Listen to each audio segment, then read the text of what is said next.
Headline news most affecting Abbotsford this week. As ZZ Top would say, I've been waiting for the bus all day, but it's not coming. Pigeon delivery to prisons. Fraser Valley Pride is set for mission, and volleyball glory for TWU. We'll have more in sports in a few minutes' time. Our special guests this week include Keira, McKenzie, and her mom Teressa, and their journey with BC Children's Hospital. All right, Abbotsford, let's get started.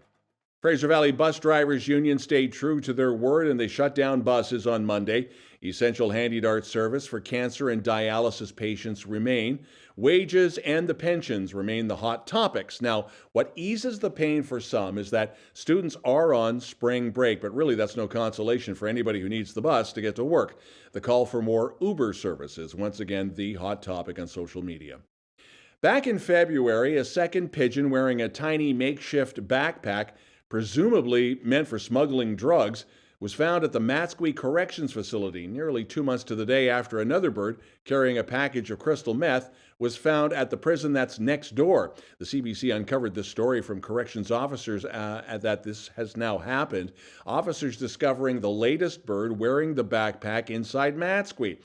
Probably made up from cut-up jeans, but it was empty, leading guards to believe the bird was still in training.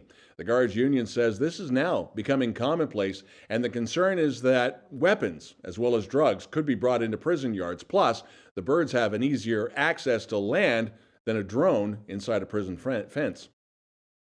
More than 40,000 K-12 support staff are now covered by 69 local agreements ratified by the provincial shared recovery mandate for schools. Now, this runs until June 2025. Unionized school support staff work in a number of positions in the province's 60 school districts. They include education assistants, Indigenous support workers, custodians, trades, maintenance workers, clerical, accounting, and information technology. CUPE, the Canadian Union of Public Employees, is the largest union representing the support staff. After the BC Public School Employees Association and the K-12 President's Council and support staff reached a tentative agreement, that was back in September of 2020, all the parties commenced their local bargaining. And again, it's now set in stone on paper. Now, the BC Children's Hospital Foundation's Lottery Choices tickets are on sale until April the 13th, or until tickets literally sell out. Chilliwack's 14-year-old Keira McKenzie and her family have firsthand knowledge of how the funds raised by the Choices Lottery impact the lives of BC kids. You see, when Keira was 9, she suffered some major burns in a freak accident. Well, we had a conversation with Keira and her mom Teressa about this accident, BC Children's Hospital, and the Choices Lottery program that they promote. We'll have that interview in just a couple of minutes' time.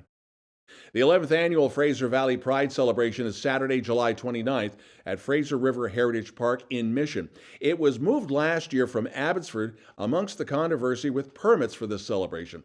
Now, if you want to be involved as a vendor or a volunteer, applications are open in the coming weeks. There is a Facebook page with all the contact information. The Abbotsford News reporting that former Abbotsford Mayor Henry Braun is now a published author. He released a book called Follow the Black Lines, the story of George and Margaret Siemens Braun. It details the story of his parents, who as teenagers were among thousands of Mennonites who fled the Ukraine and the advancing Russians in the Second World War and ended up as refugees in Paraguay, where Braun and one of his brothers, the first of 7 kids, were born and then eventually settled into Abbotsford in 1953. The book launch took place at the Mennonite Heritage Museum, and if you want a copy of that book, go to their social media to find one. Coming up, our conversation with Keira McKenzie and the BC Children's Hospital. And in sports, a little bit of volleyball glory for Trinity Western University.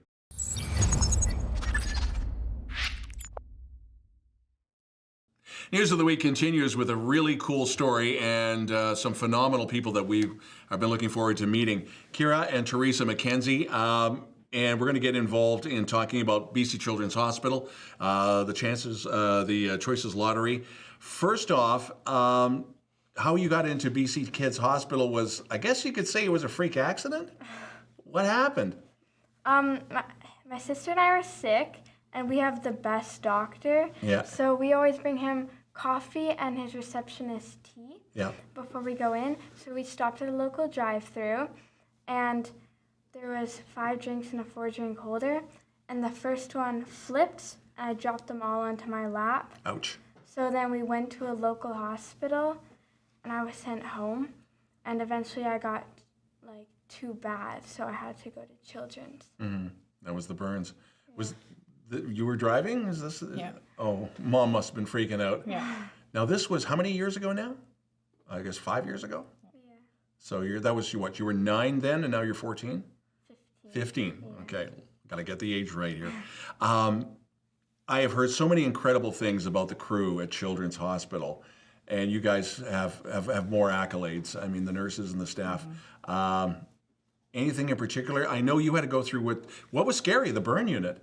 I guess any particular doctors you want to do a shout out to, or anybody off the top of your head? Everyone we met was amazing. There's no one, I'm not just going to single one person out because everyone was so nice. Yeah. How many, I guess you had to go, once a week, or how many days did you have to stay there initially? And then I guess you go once a week and now once a month, or? Well, we had to stay there for 2 weeks without leaving. And then for the first few months, I had to go 3 times a week. Yeah. And then it slowly I had to go less and less. And now I have to go every 6 months. So it's manageable now. Mm-hmm. Yeah. One of the things that I know you guys wanted to talk about was the Choices Lottery Funds, which is part of BC Children's Hospital. And did some of that lottery money go to help your case in treatment and that? Or do you know if that money was there, or? All the money goes back to the hospital right. for research and stuff. So yeah, it would have. Yeah.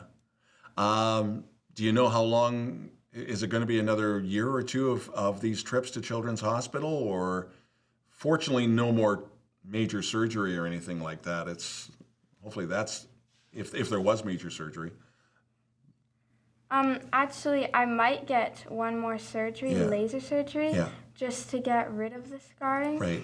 So I might have to go back more frequently just for that. But other than that, I won't have to. And I guess, again, a big shout out from both of you for Children's Hospital and the lottery. And you might as well tell people to go get their tickets. You have the floor. It's almost sold out. Yeah. Yep. Yeah. Yep. And details, I guess, will be on the Children's Hospital website. And do you have it up on your own personal social media as well, or are you trying to keep it separate? Or nope, it's up on our social media, and we've got our tickets too. Okay, good. Good. BC Children's Hospital, go to their website, go to their Facebook page. The two of you, big thank you for coming and sharing your story, because I know you were a little nervous. It's okay. Thank you for having us. Oh, you're welcome. Keira, Teressa, you're watching News of the Week.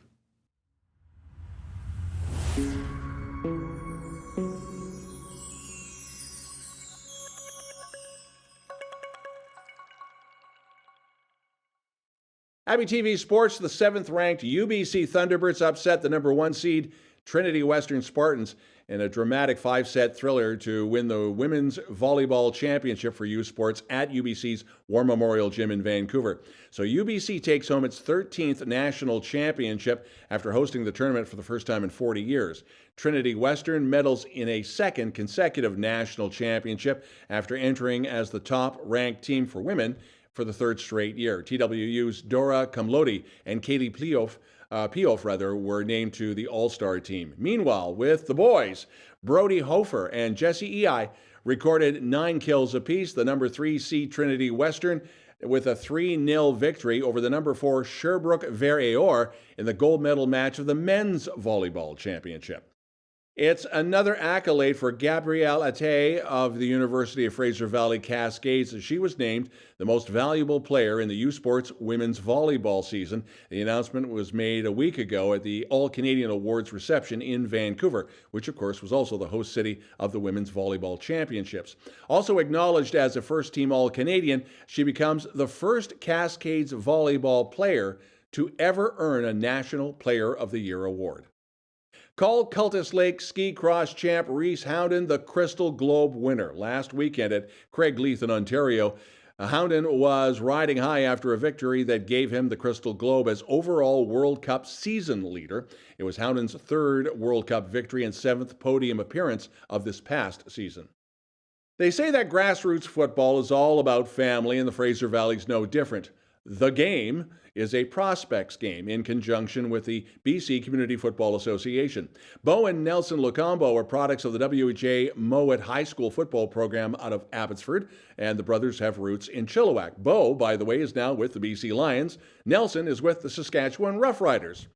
So you can see where this brotherly rivalry is going. They're going to be drafting young, junior, and senior prospects for the game, and there are 3 of them at Chilliwack's Exhibition Stadium, and that's all day April the 29th. The actual draft date is coming up on Saturday. You can view that on VBN Sports via their YouTube channel. All the information is on the contact pages for Facebook via VBM. Coming up, Cari, you've got abbyTV weather. We're officially into spring. What's it going to feel like? Thanks a lot, Don.